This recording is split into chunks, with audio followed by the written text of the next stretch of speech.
50% tariff on steel, 50% tariff on aluminum, 25% tariff on automobiles, all the tariffs on forest products. Those are more than irritants. Those are violations of our trade deal. What we want to do is make progress as the whole. These issues such as decisions on which alcohol to put on the shelves, we can make progress very quickly on that. Book opening stop what you're doing, because what is happening right now between Canada and the United States is not just a trade disagreement. This is not the countries haggling over tariff percentages. This is something far more significant. This is an exposure, a full, public, undeniable exposure of a strategy built entirely on pressure, escalation, and the assumption that Canada would simply fall in line. That assumption was wrong, because Canada is not falling in line. Canada is pushing back, loudly, clearly, and with a precision that is making analysts sit up and take notice. The United States calls these measures trade irritants. Prime Minister Mark Carney calls them violations. And that single word, violations, changes the entire game.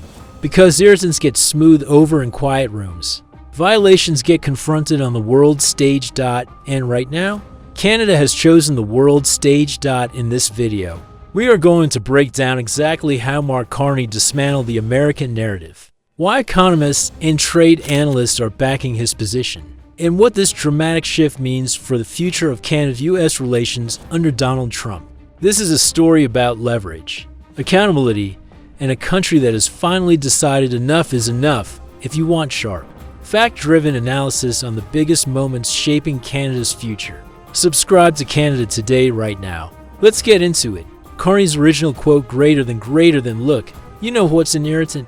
50% tariff on steel, 50% tariff on aluminum, 25% tariff on automobiles, all the tariffs on forest products. Those are more than irritants. Those are violations of our trade deal. What we want to do is make progress as a whole. These issues, such as decisions on which alcohol to put on the shelves, we can make progress very quickly on that with progress in other areas. And I will just underscore, we understand that this long period of integration, deeper integration between Canada and the United States, is over. That nostalgia isn't a strategy. That hope isn't a strategy. We're not going to go back to exactly the way things were. Narrator of the language war, let's start right there. Because the word irritant was not chosen randomly by the US side. It was a deliberate framing decision. Call something an irritant, and suddenly it sounds minor, manageable, like something a reasonable country would just quietly deal with to keep the peace. It takes the moral weight off the table and turns a legal violation into a minor inconvenience. Canada is rejecting that framing completely and doing so publicly. Think about what Carney actually listed: a 50% tariff on steel, a 50% tariff on aluminum, a 25% tariff on automobiles, and sweeping tariffs across the forestry sector. These are not bureaucratic hiccups. These are targeted, large-scale economic hits on core Canadian industries. Industries that employ hundreds of thousands of workers and form the backbone of entire regional economies. And here's the part that matters most: these tariffs are being imposed in direct contradiction to a trade agreement that both countries signed, negotiated, and ratified. The CUSMA, the Canada-United States-Mexico Agreement, exists precisely to prevent this kind of unilateral action. When you violate a signed agreement, you are not making a trade policy decision. You are breaking a legal commitment. Once Canada names it as a violation, the conversation is no longer about negotiation. It is about accountability. And accountability is a very different battlefield. Analysts quote greater than at one point we have to, call things as they are. And the American side just isn't very shy about expressing their positions. I think it's done in a tone that's reasonable, and what the Prime Minister is saying is pretty straightforward. The American side is saying give, and pointing out that that's fine. We're ready to negotiate. But what about the tariffs you have that are damaging to our economy, to workers in Canada, and unjustifiable? And by the way, that hurt the American economy. I mean, this isn't a trivial issue on aluminum, on steel, softwood lumber, cars, name it. They're hurting their own economy. So let's get serious, sit down, and have a good conversation about the future of CUSMA and move ahead. Narrator: the one-sided demand. And this is where the US strategy starts to crack under its own logic. The position being pushed by Washington is simple. Canada should make concessions first, before negotiations even begin. Just to earn a seat at the table. Just to prove good faith. Just to show willingness to cooperate. But think about what that actually means. It means Canada should give something up, real, tangible economic concessions, with absolutely nothing guaranteed in return. No reciprocal gesture, no commitment from the American side, just an expectation that Canada will open its hands before the conversation even starts. That is not how trade negotiations work. That is not how any serious bilateral agreement is built. In a genuine negotiation, both sides come with leverage. Both sides come with priorities. Both sides exchange something of value. What the United States is demanding is not negotiation. It is pre-negotiation surrender. And analysts are saying this clearly and directly. The pattern is unmistakable. Give, give, give, while the American side offers nothing in return. That is pressure disguised as diplomacy. And Canada is no longer willing to accept that disguise. There's also a massive economic reality being ignored in this American strategy, one that undermines the entire premise of using tariffs as leverage. These tariffs are not a one-way weapon. They are a boomerang. Canada and the United States share some of the most deeply integrated supply chains in the world. Steel goes back and forth across the border as part of the same manufacturing process. Aluminum produced in Canada ends up in American cars, American aircraft, American infrastructure. Forestry products feed American construction.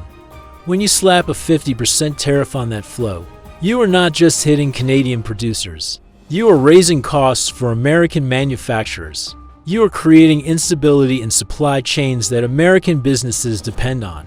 You are, quite literally, taxing your own economy. And this is not a theory. This is already being felt inside the United States, which is exactly why the American business community, as the analysts pointed out, remains firmly in favor of maintaining CUSMA. Second, analysts quote greater than the US wants some of these irritants to be dealt with, basically pulled back ahead of even sitting down for a review.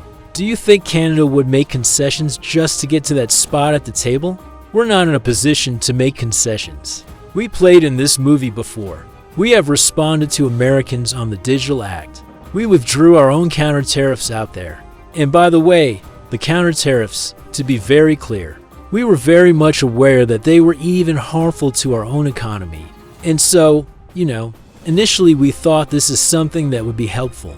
We came to the conclusion that no, and we withdrew them. By the way, the same is true for the Americans imposing tariffs on themselves on steel and aluminum. So the question really here is, at one point we need to sit down and have a good conversation. We know that the American business community is in total support of maintaining CUSMA. Our supply chains are very much linked, and that's a characteristic of our trade relationship with the United States. So we want to have a broad conversation, a good one, that's about mutual interest as opposed to one side, asking the other side to give all the time without doing anything. And this is, I guess it's the Trump method. But frankly, at this point, we know what it's about. And we are determined to defend Canada's core interests. Narrator: why this moment is different. Canada has been here before. That is exactly what makes this moment so significant. Because Canada is not reacting from a place of surprise. Canada has lived this experience. It has made early concessions in the past. It responded on the Digital Services Act. It pulled back its own counter tariffs, even when those tariffs were genuinely hurting Canadian industries, as a gesture of goodwill, as a signal of willingness to cooperate. And what did those concessions produce? More demands, more pressure, the same cycle repeating itself. That is the lesson Canada has learned. Early concessions do not buy goodwill. They do not stabilize negotiations. They signal weakness, and in a pressure-based strategy, weakness invites escalation. You give once, and the expectation becomes that you will give again. The bar moves, the demands grow, and before long, you are negotiating from a hole you dug yourself into. So when Carney draws the line, when he says Canada will not make concessions, simply to begin a conversation, this is not stubbornness. This is strategic discipline. This is a leader who understands that your position before the negotiation is just as important as your position during it. Because if you walk in already diminished, the outcome is already shaped before a single word is exchanged. Canada is saying, we come to this table as equals. We bring our interests, our leverage, and our boundaries, and we expect the same in return. That is what balanced negotiation looks like. And that is the only kind Canada is willing to engage in. Narrator shattering the dependency myth. Now let's dismantle the single biggest assumption powering the entire American approach. The idea that Canada is dependent on the United States in a way that forces it to comply. This assumption is fundamentally, factually wrong. The United States relies on Canada for energy, oil, natural gas, hydroelectric power that feeds American cities. It relies on Canadian critical minerals that are essential for the technology, defense, and green energy industries. It relies on an agricultural and forestry relationship that is woven into the American supply system.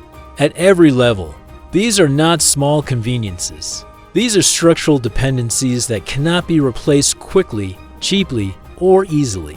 This is an interdependent relationship, which means the leverage does not sit entirely on one side.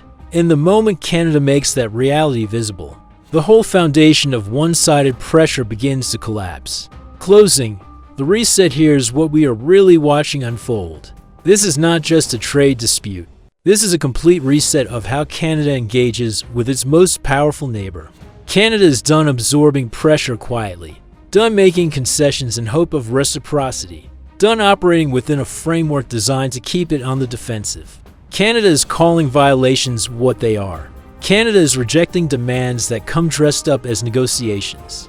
Canada is showing up with its leverage intact and its position clear. This is not just Canada standing firm on one issue.